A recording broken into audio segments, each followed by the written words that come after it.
তুমি আজও বাইক আনতে ভুলে গেছো? তোমাকে না বলেছি আমার হাঁটতে অনেক কষ্ট হয়, এভাবে রোজ রোজ হেঁটে হেঁটে প্রেম করতে আমার ভালো লাগে না। তুমি যাও বাইক নিয়ে আসো, এখনই নিয়ে আসো। কিভাবে নিয়ে আসবো আমি জানি না, যাও। আচ্ছা ঠিক আছে, তুমি একটু দাঁড়াও, আমি আসছি। ওকে।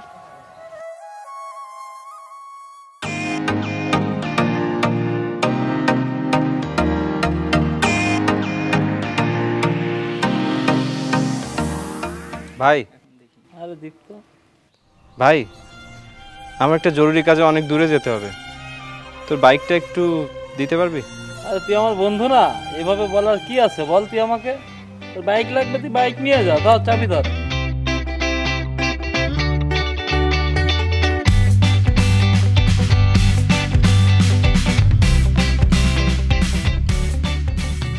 ওয়াও, তুমি চলে এসেছো। ওঠো।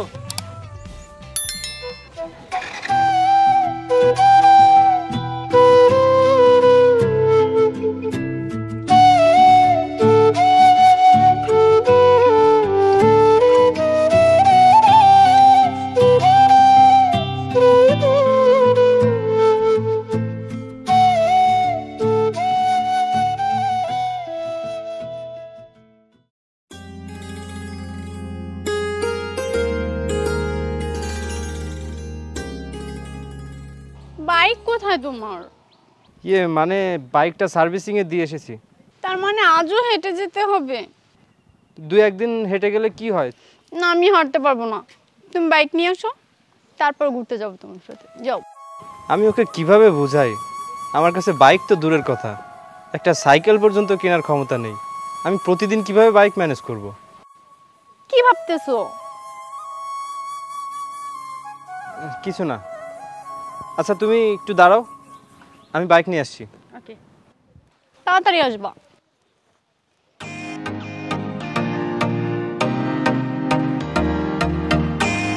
আরে তুই, কি খবর তোর?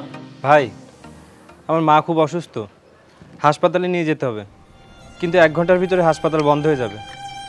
যদি তোর বাইকটা একটু... আরে বন্ধু তুই কি বলিস? আন্টি অসুস্থ আর তুই আমার কাছে বাইক চাচ্ছিস? নে চাবি নে, আর দ্রুত যা, দ্রুত আন্টিকে নিয়ে হাসপাতালে যা।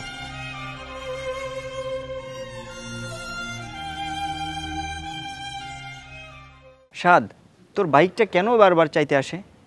দেখ ভাই, বেচারা অনেক গরিব, ওর একটা সাইকেল কেনারও সামর্থ্য নাই, এই জন্য ও অনেক আশা নিয়ে আমার কাছে বাইকটা নিতে আসে। এই জন্য আমি ওকে বাইকটা দিই, বুঝলি? হ্যাঁ বুঝলাম। আচ্ছা ঠিক আছে, তুই থাক তাহলে, আমি গেলাম। আচ্ছা ঠিক আছে, ওকে বাই।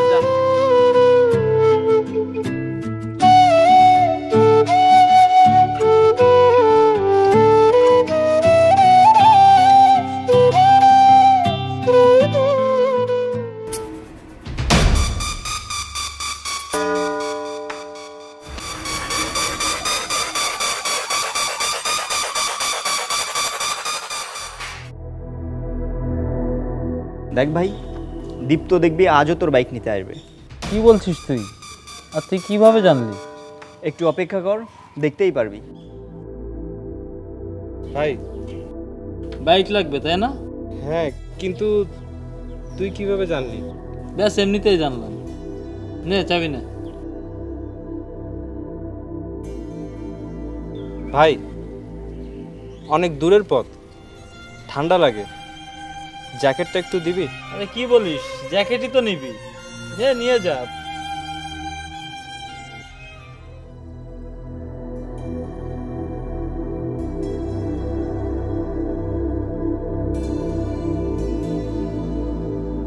হয়তো ওর কোনো কাজ আছে গুরুত্বপূর্ণ, এই জন্য আজ আবার বাইকটা নিয়ে গেল। কোনো কাজ না ভাই ওর, আমি বলছি ওর কিসের কাজ? প্রতিদিন তোর বাইক নিয়ে কোথায় যায় ও? মানে?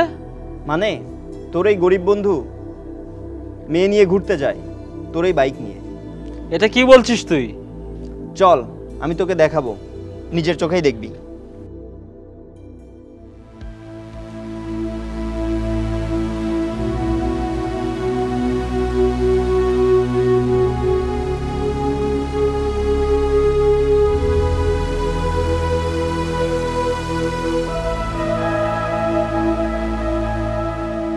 কি বললি কি তুই? ওই ফকিরের বাচ্চার যদি গার্লফ্রেন্ড থাকে, আমার টাকা পয়সা বাড়ি গাড়ি সব কিছু আছে, আমার কেন গার্লফ্রেন্ড নাই বলতো?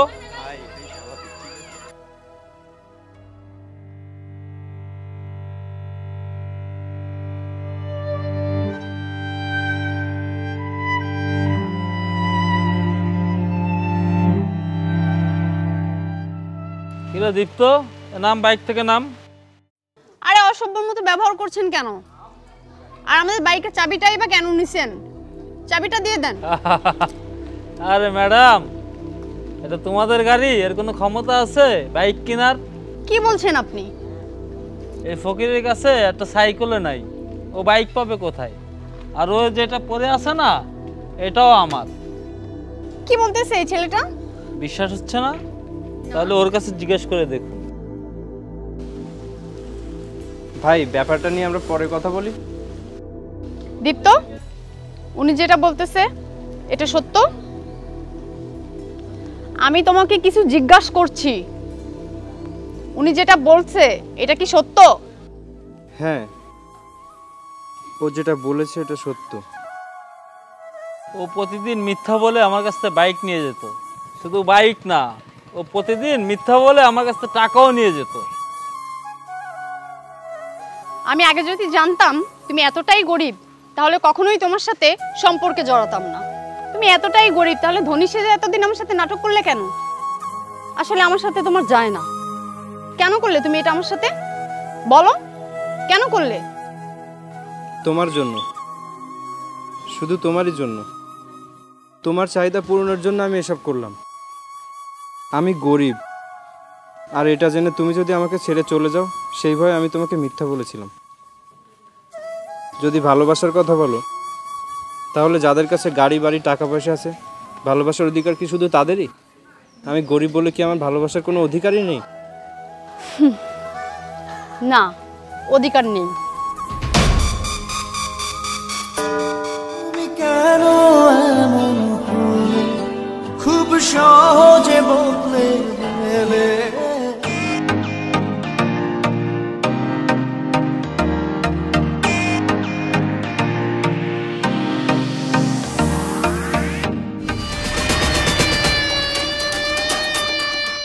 পৃথিবীতে প্রেম বলে কিছু নেই, প্রেম বলে কিছু নেই। এই দীপ্ত, জ্যাকেটটা দিয়ে যা।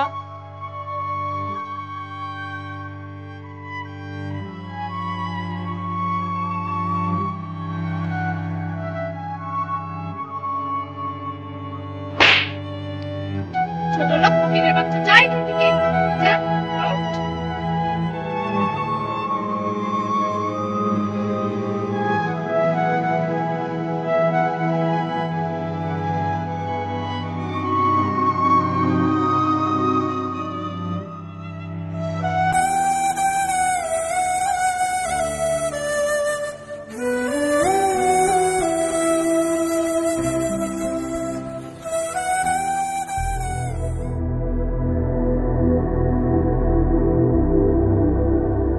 আরে দীপ্ত না?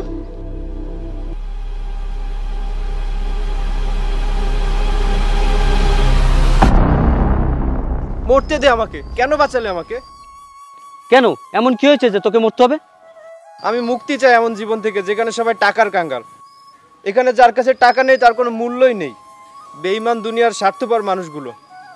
আচ্ছা, বুঝতে পেরেছি আমি। মিষ্টি তোকে ছেড়ে চলে গেছে, সেজন্য মরে যেতে হবে? হ্যাঁ, আমি মরে যেতেই চাই। গরিব হয়ে যখন জন্মেছি, গরিব হয়ে মরতে হবে।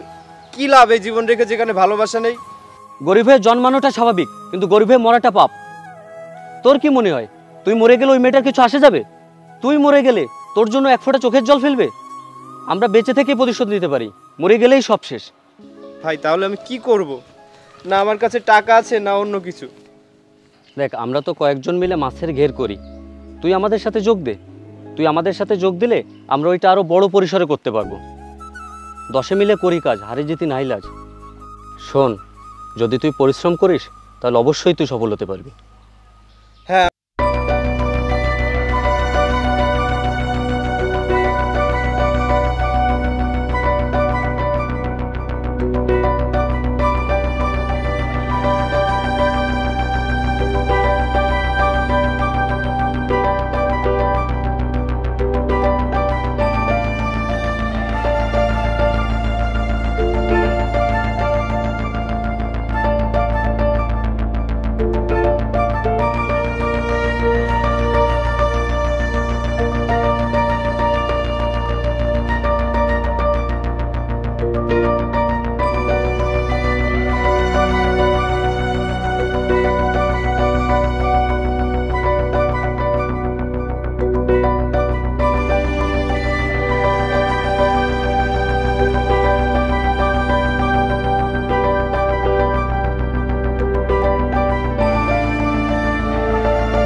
মিষ্টি, কি হয়েছে তোমার?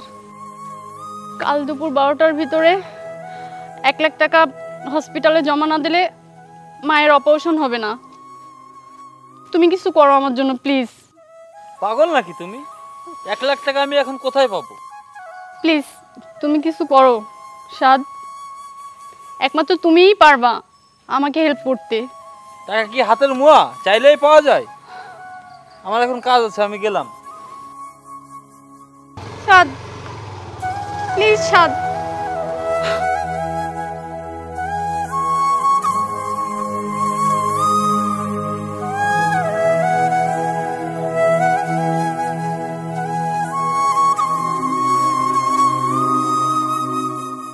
ভাই, তুই যেটা করছিস ভেবে করছিস তো? এটা কি ঠিক হচ্ছে? ঠিক কিনা জানি না, তবে আমি মিষ্টির জন্য করছি না, আমি মিষ্টির মায়ের জন্য করছি। আর আমি তো মানুষ, মানুষ হিসেবে এটা আমার কর্তব্য। আচ্ছা ঠিক আছে, তুই তাহলে মাছগুলো পাঠানোর ব্যবস্থা কর, আর আমি হসপিটালে টাকাগুলো জমা দিয়ে আসি। আচ্ছা ঠিক আছে, যা তাহলে। স্যার আসবো? ও হ্যাঁ, আসুন। ডাক্তার সাহেব, মিষ্টি আমাকে পাঠিয়েছে, ওর মায়ের অপারেশনের জন্য যে 1 লাখ টাকা দরকার, এই টাকাটা এখানে আছে। ওকে, আমরা খুব দ্রুতই অপারেশন শুরু করছি। আচ্ছা আসি স্যার।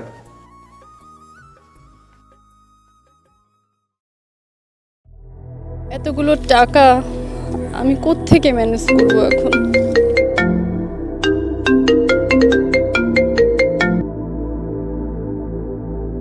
Hello, hello. মিষ্টি বলছেন? জি, আমি ডাক্তার রাজীব বলছিলাম। জি স্যার। আপনার মা এখন পুরোপুরি সুস্থ, অপারেশন সাকসেসফুল হয়েছে। জি স্যার। আপনি এসে ওনার মেডিকেল রিপোর্টটা নিয়ে যান।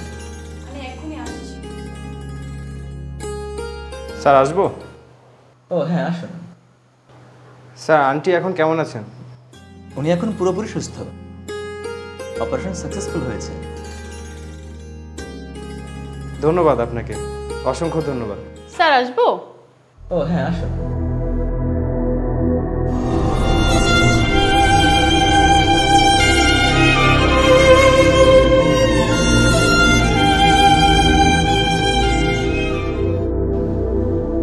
স্যার আমি এখন আসি।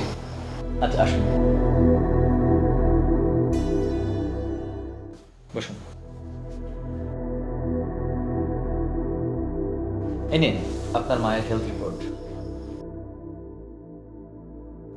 এই রিপোর্ট অনুসারে আপনার মা এখন পুরোপুরি সুস্থ, আর আপনি যদি চান তাহলে 2-1 দিনের ভিতর ওনাকে বাড়ি নিয়ে যেতে পারেন।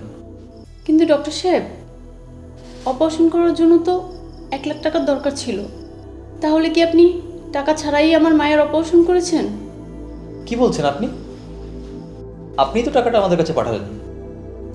আমি? টাকা আনতে যদি আরেকটু দেরি হয়ে যেত তাহলে কি যে হতো। আমি টাকা কখন দিলাম? কেন, এই যে যে ছেলেটা বেরিয়ে গেল ওর কাছেই তো আপনি টাকাটা পাঠিয়েছিলেন, পুরো 1 লাখ টাকা।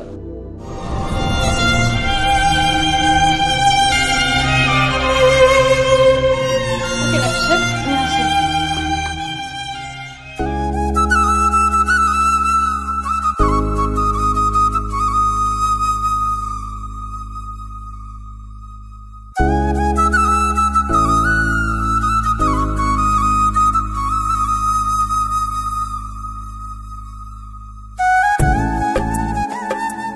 দীপ্ত,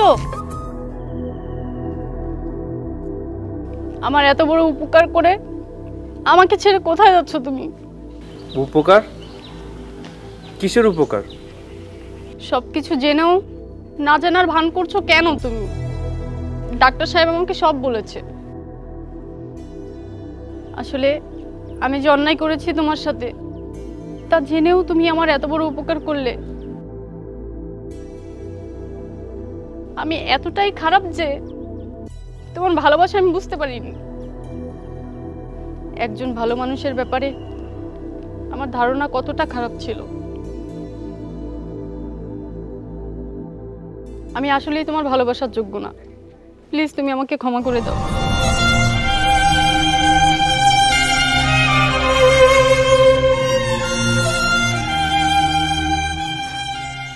তুমি না, আসলে আমি তোমার ভালোবাসার যোগ্য না।